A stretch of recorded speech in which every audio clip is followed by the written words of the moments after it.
അടൂരിന്റെ സ്വർണ്ണ സങ്കല്പങ്ങൾക്ക് മിഴിവേകുന്ന മധ്യ തിരുവിതാംകൂറിലെ ഏറ്റവും വലിയ 1 ഗ്രാം ജ്വല്ലറി.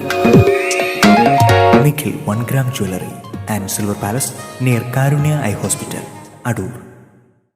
ഒരു കാലത്തെ തൊഴിലുറപ്പ് തൊഴിലാളികൾ റോഡിലെ കാടും പുല്ലും തെളിക്കുന്നവർ എന്നാണ് അറിയപ്പെട്ടിരുന്നത്. എന്നാൽ കാലങ്ങൾ മുന്നോട്ട് വന്നപ്പോൾ അതിൽ മാറ്റമുണ്ടായി. അവരെ പുരയിടങ്ങളിലും തോടുകളും ഒക്കെ ശുചീകരിക്കുന്നവരായി മാറ്റി.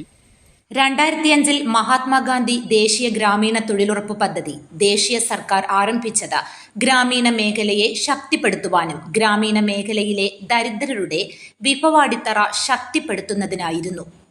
അതിനാൽ തന്നെ ഗ്രാമീണ മേഖലയിലെ റോഡുകളുടെ ശുചീകരണമാണ് ആദ്യമായി തൊഴിലുറപ്പ് തൊഴിലാളികൾ നടത്തിയിരുന്നത്. അന്ന് ഗ്രാമീണ റോഡുകൾ വൃത്തിയും വെടിപ്പുമായി കിടന്നെങ്കിൽ ഇന്ന് മിക്ക ഗ്രാമീണ റോഡുകളും കാട് കയറി മൂടിക്കിടക്കുകയാണ്. ഇതുമൂലം ഇഴജന്തുക്കളുടെ ശല്യം റോഡുകളിൽ ഏറുകയും കാടുമൂടി റോഡിന്റെ വീതി കുറയുകയുമാണ് ചെയ്തിരിക്കുന്നത്. ഇപ്പോൾ സ്വകാര്യ വ്യക്തികളുടെ പുരയിടങ്ങളിലും കൈത്തോടുകളുടെ നവീകരണം ഉൾപ്പെടെയുള്ള പ്രവൃത്തിയാണ് തൊഴിലുറപ്പ് തൊഴിലാളികൾ ചെയ്യുന്നത്. റോഡ് ശുചീകരണം പോലെയുള്ള പ്രവൃത്തികളാണ് തൊഴിലുറപ്പ് തൊഴിലാളികൾക്കും ഏറെ ഇഷ്ടം. സാറേ, ഞങ്ങളെ ഈ തൊഴിലുറപ്പ് തുടങ്ങിയ കാലം മുതൽ ഞങ്ങൾ ഈ റോഡ് സൈഡ് 2 സൈഡിലും പണിയുന്ന ഈ കുന്താനം പഞ്ചായത്തിൻ്റെ എല്ലാ ഭാഗങ്ങളിലും റോഡ് ഞങ്ങൾ പണിതുകൊണ്ടിരുന്നതാണ്. ഇപ്പോൾ ആ പണി കളഞ്ഞേച്ച് ഞങ്ങളെ കൊണ്ട് ഈ പ്രായം ചെന്നവർ പ്രായപരിധി ഇല്ലാതെ റബ്ബറിൻ്റെ ഇടയ്ക്കൂടെ കുഴിയെടുപ്പിക്കുക, കിളപ്പിക്കുക, ഇങ്ങനെയുള്ള ഓരോ കഷ്ടപ്പെട്ട പണികളുമാണ് ഞങ്ങളെ കൊണ്ട് ചെയ്യിപ്പിക്കുന്നത്. അതുപോലെ തന്നെ ഇപ്പോൾ ഇത് തന്നെ സാർ വന്ന് കണ്ട കാര്യം, ഞങ്ങൾക്ക് ഒരു വിധത്തിൽ നിന്ന് ജോലി ചെയ്യാൻ വയ്യാത്തൊരവസ്ഥയിൽ അവിടെ കിടക്കുന്ന കയറ് ചുമ്മി ഇവിടെ കൊണ്ടുവരണം.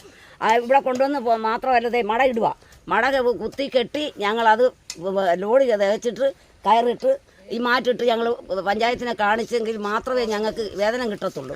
റോഡിൽ ഞങ്ങൾക്ക് പണിയണം. ഞങ്ങൾക്ക് റോഡിൽ ഇനി പണിയാൻ വളരെ താല്പര്യമാണ്. ഈ റോഡ് കാട് പിടിച്ച് കിടക്കുന്ന 2 സൈഡിലും നല്ല വീതിയുള്ള റോഡ്. ഒരു വണ്ടി വന്നാലോ അല്ലെ 2 വണ്ടി വരുമ്പോൾ ഞങ്ങൾക്കൊന്ന് സൈഡ് കൊടുക്കാൻ വിടവില്ലാത്ത രീതിയിലാണ് കാട് പിടിച്ച് കിടക്കുന്നത്. അതുകൊണ്ട് വീണ്ടും ഞങ്ങൾക്ക് ആ പണി ചെയ്യണമെന്നുള്ള താല്പര്യമുണ്ട്. നിങ്ങളത് ചെയ്യിപ്പിക്കണമെന്നുള്ളതാണ് എനിക്ക് കട്ടായമായിട്ടും പറയാനുള്ളത്. 50 വയസ്സിന് മുകളിൽ പ്രായം ചെന്നവരാണ് തൊഴിലുറപ്പ് തൊഴിലിൽ പങ്കാളികളായിരിക്കുന്നത്. ഇവർക്ക് തോട്ടിലും പാടത്തും ജോലി ചെയ്യുന്നത് വളരെയേറെ ബുദ്ധിമുട്ടുണ്ടാക്കുകയും ചെയ്യുന്നു.